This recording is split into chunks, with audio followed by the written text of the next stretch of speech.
As the coronavirus pandemic forces global partners to make foreign aid cuts, a Burkina Faso group helping thousands of gender-based violence and rape survivors feels the loss.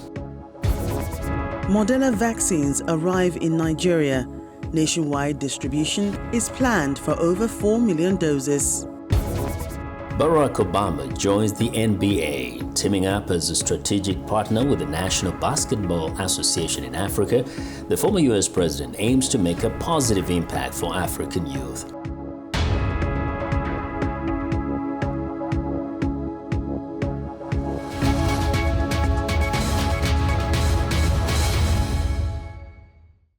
Hello, and thanks for tuning in to the show that goes around the continent to bring you stories near and far. I'm Joke Rogers at Channels Television here in Lagos, and I'm joined by Vincent Makori from Voice of America in Washington. Well, thanks, I'm Vincent Makori at the Voice of America. Happy to be with you again for another edition of Africa 54. Our broadcast here looks a little different because of the global pandemic, but we truly appreciate you staying with us on Africa 54. Let's start off with the latest from Nigeria. Channels Television in Lagos brings you that story. The Nigerian government has taken delivery of 4,080,000 doses of Moderna vaccines from the United States of America. According to the Director General of the National Primary Healthcare Development Agency at a press briefing in Abuja, Mr. Faisal Shuaib, the vaccines will be deployed to various states across the country after due certification by the National Agency for Food and Drug Administration and Control, NAFDAC. Officials of the Federal Ministry of Health and representatives of the United Nations and the United States government take journalists around the National Ultra Cold Chain store where the recently arrived Moderna COVID-19 vaccines are stored. The Director General of the National Primary Healthcare Development Agency confirms that 4,080,000 doses of Moderna were received from the U.S. government and stored in these ultra-cold stores. Once we get clearance from NAFDAC, we're going to be sending the vaccines directly to the states, and then the states can start the process of deploying to the LGAs and the health facilities so that Nigerians can begin to get these vaccines as soon as possible. The Moderna vaccine has a maximum shelf life of 5 to 6 months and must be stored in a minus 20 degrees Celsius temperature. What's the expiration date for these vaccines that we just received? It's the end of December. Yeah? End of December and end of January. Beyond the issue of storage and lifespan, officials also clarify the vaccine can be combined with the AstraZeneca vaccine, as well as the potency of Moderna vaccine over the Delta variant. For the Delta variants, what the data is showing us is that those vaccines are really effective against severe disease and also hospitalization. So we know that for the Delta variant, so we're good to go. The federal government officially ended the first phase of COVID-19 vaccination exercise 3 weeks ago after the country exhausted the 4 million doses of AstraZeneca that was received from the COVAX facility in March this year. Joining us to discuss this is a consultant social and administrative pharmacist, Mrs. Ibiri Herbertson.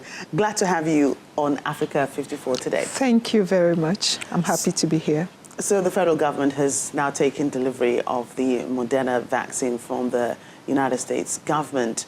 It's good news to many, 4 million doses more, but, you know, how do we go about getting it across to majority of the population to help us flatten the curve, especially now that more numbers are coming up because of the Delta variant especially?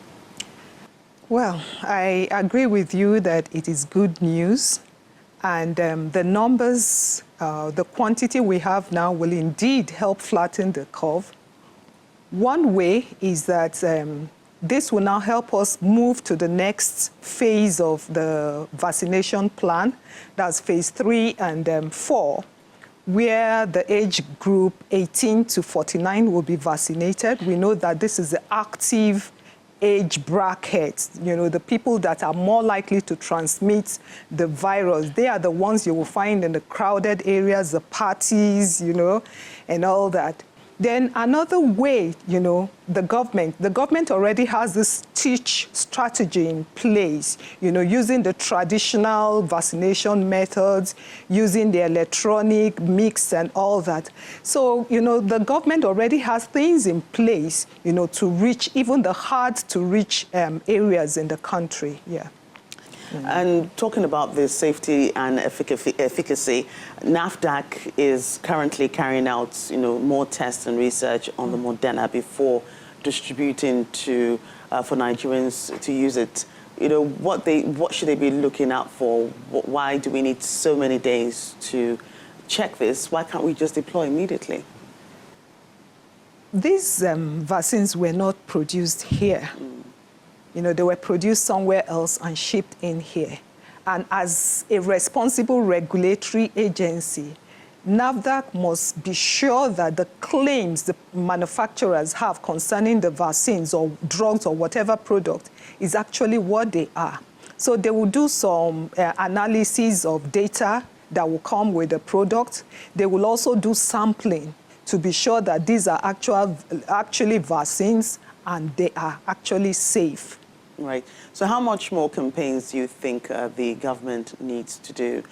Because, after that, certification, the vaccines will be deployed across states, across the 36 states. Do you think Nigerians are still hesitant going by all those, the misinformation that we had prior to this time? I think Nigerians are becoming better informed. I know that of recent, even community leaders, have been in the forefront of positively, communicating the advantages of vaccines, and professional bodies have also been doing so. So I think Nigerians are better prepared to receive the vaccines. So let's take a look at the potency of the Moderna, vaccines. How is it different to Oxford AstraZeneca? The Moderna and Pfizer BioNTech had almost similar potency of about 94–95%. But against the new Delta variant, well, there are no data concerning the potency of Moderna. But since it has similar technology with the Pfizer vaccine, they are both mRNA vaccines, we should think, or we should imagine that it should be effective. Then again, live data we have from the UK, the USA, has shown so far that communities that are most, vaccinated, those that have mostly completed their doses, are better protected. They have less cases of infection. Even where there's infection, hospitalization is less. Cases of death are also less. So it's effective. Right. To some extent. Okay, that's very good information and good news there. Thank you so much for your time today on Africa 54. Consultant social and administrative pharmacist, Mrs. Ibiri Hellertson. Thank you. Kenyan aid groups and analysts say the Al-Shabaab terror group is preying on young people who are struggling during the pandemic to recruit them into their ranks. To combat the recruitment efforts, Kenya's local groups hold outreach sessions in low-income neighborhoods. Rod Elmendab reports from Mombasa. For 27-year-old Abdullah, a dream had come true. When mid-2019 he was promised a well-paid job through a recruitment agency. But on arrival he discovered that he had been abducted by Al-Shabaab, the terror group responsible for multiple deadly attacks in Kenya. They were all dressed the same way as I had seen before in the media. Some had names written in Arabic that, as a Muslim, I can read. In the Al-Shabaab camp, Abdullah received teaching in a strict version of Islam, and he was trained at gunpoint to conduct terror attacks.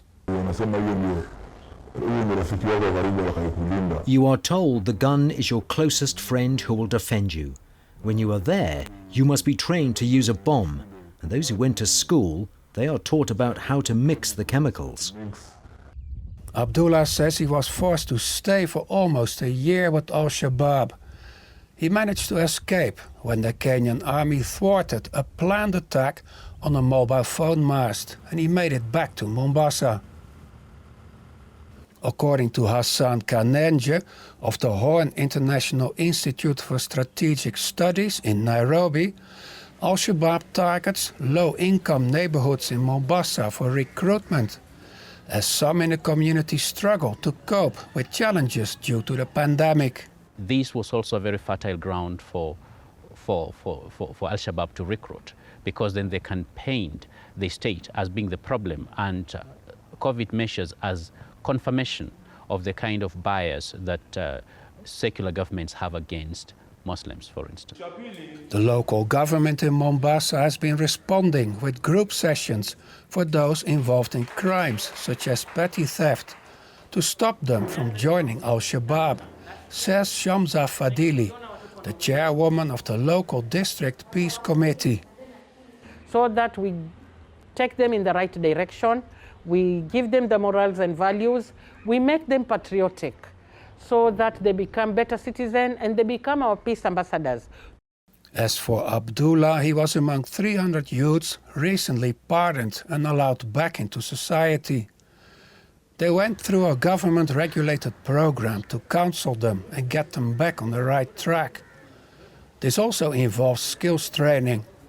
As Kenya prepares for a next wave of the COVID-19 pandemic, local organizations continue build-up initiatives intended to prevent another wave of recruits from joining violent extremism. Ruud Elmendorp for VOA News, Mombasa, Kenya. Drive-in cinemas are fast enjoying a revival in different parts of the world. And in South Africa, Ster Kenako is taking the stakes higher and hoping this drive-in theatre will lure back customers after more than a year of COVID-19 lockdown and restrictions. Since the pandemic, movie lovers who used to throng the cinemas among shops in Johannesburg's Sandton City Mall have watched the latest releases from a big screen in the rooftop of a famous car park. The drive-in movie is more than just a novelty experience as it used to be. Viewing from within their cars provide the social distance required since the pandemic. Ster-Kenco, Africa's largest cinema group, is betting on the format to win back customers fearful of catching the coronavirus. Instead of watching a movie at home, especially with Corona, we haven't really gone to cinemas in general. This is a nice option away from just watching a movie at home. Moviegoers who came to try out the drive-in say it's a heady mix of nostalgia and freedom. It also offers a protective personal bubble and a new style of cozy relaxation. I was so excited on the way here. I was absolutely thrilled because the last time I went to a drive-in, I was like 3, so I can barely remember it. And I'm so thrilled that we could do this, because especially in COVID, it's so much better now compared to the normal cinemas, because, yeah, it's getting hectic.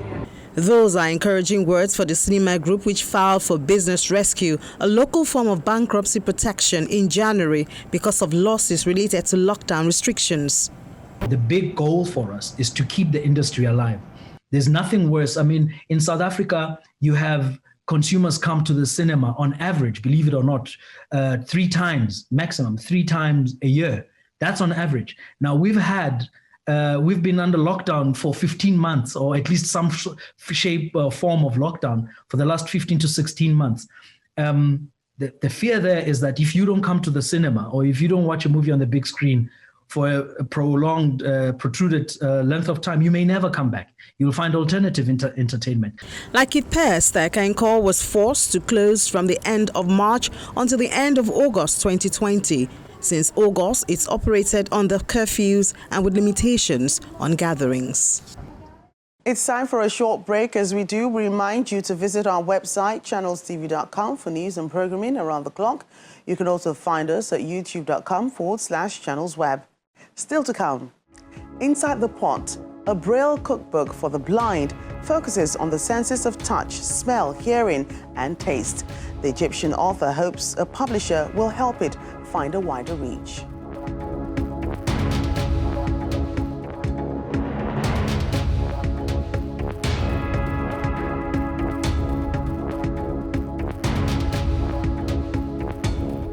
Welcome back to Africa 54. I'm Vincent McCory in Washington. The COVID-19 pandemic's impact has led to cuts in foreign aid from donors like Britain. The UK recently slashed its aid budget by $5.5 billion, hitting those on the ground in Africa. The funding loss is felt in Burkina Faso, where it could possibly shut down a group that helps thousands of gender-based violence and rape survivors. Henry Wilkins reports from Kaya, Burkina Faso. Marie Ouedraogo, whose name has been changed to protect her identity, fled her village in northern Burkina Faso when gunmen linked to the Islamic State attacked. She trekked through the bush for 3 days seeking refuge, but was then seized by a group of terrorists. They told me to put my daughter down, and one of them hit me with the back of his gun, and I fell to the ground. All of them raped me. There were 6 of them. When they finished, they discussed whether they should kill me, but they decided it is useless to kill a woman. They got on their motorbikes and left. When she reached the relative safety of Kaya the next day, she was directed to the non-profit group Marie Stopes. Marie Stopes provides family planning for women in countries undergoing humanitarian crises like Burkina Faso's, which has displaced more than 1.3 million people. The woman from Marie Stopes immediately gave me some morning after pills and gave me advice as well. I was still traumatized. I could neither eat nor breastfeed my daughter. The lady encouraged me to eat the food she gave me and told me that my life is still worth living. Marie Stopes is primarily supported by British aid money, but Britain has cut its annual aid budget, and so have other countries such as Australia, Japan and Saudi Arabia. This will impact Marie Stopes in Burkina Faso. We think that with these cuts, these beneficiaries will be left on their own because we do not have the funding to be able to support them. And also, many of our support workers will be out of a job. The cuts will affect large numbers of women, says the head of Marie Stopes, Burkina Faso. Overall, we've been able to record more than 500,000 beneficiaries over 2 years. I would also like to point out Burkina Faso's global context of insecurity, which makes women even more vulnerable. The largest international non-profits say the shockwaves of the cuts will be felt by people across Africa in all kinds of situations and will result in deaths. So for countries like the UK and others to be cutting their aid budgets during a global pandemic is extremely short-sighted, and we know it will put the fight back against poverty by many decades. So the UN Secretary General, for example, called these cuts a death sentence, and it really is that stark for many people. Marie Stopes in Burkina Faso could be forced to close most or all of its outreach programs next year if it does not get its funding. For women who fall victim to gang rape, like Ouedraogo, it will mean they may no longer receive emergency birth control or support. Henry Wilkins for VOA News, Kaya, Burkina Faso.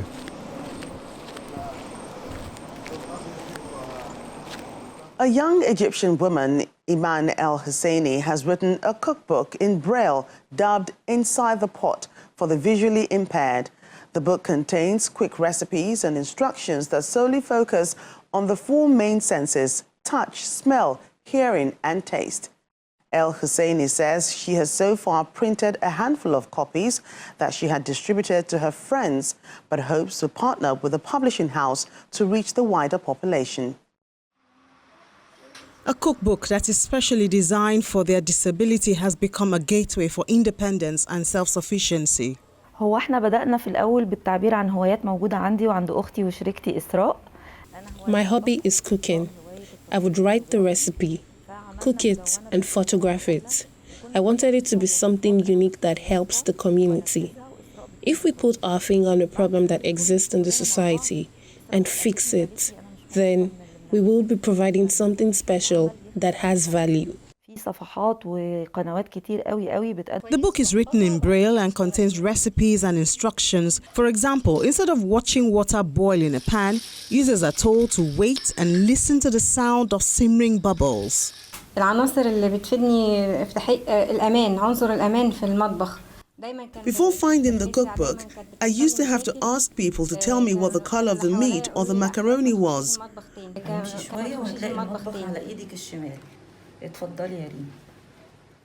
The National Basketball Association has announced that former U.S. President Barack Obama has joined NBA Africa as a strategic partner. Mr. Obama released a statement about his future role with NBA Africa and the impact that he hopes to achieve. For me, basketball has always been more than a game. My first basketball was a gift from my father when I was 10 years old. Later on, my grandmother told me she could always tell when I was coming home for dinner because she could hear me bouncing the ball down the sidewalk from her apartment, 10 stories up. Like a lot of kids that age, I had occasional fantasies of playing in the NBA. But even though I never had the talent to play at the highest level, basketball still shaped my life. It taught me how to work hard, how to compete, how to be part of a team. I met some of my closest friends on the basketball court, and for a long time, I would fit in a game whenever I could. One of the things I've always loved most about basketball is the fact that it brings people together and empowers young people everywhere. When a game gets going, it doesn't matter what you look like, where you come from, or what language you speak, as long as you can play. It's the reason why the NBA has always been such a great ambassador for the United States, using the game to create deeper connections around the world. And it's why I'm so excited to support NBA Africa.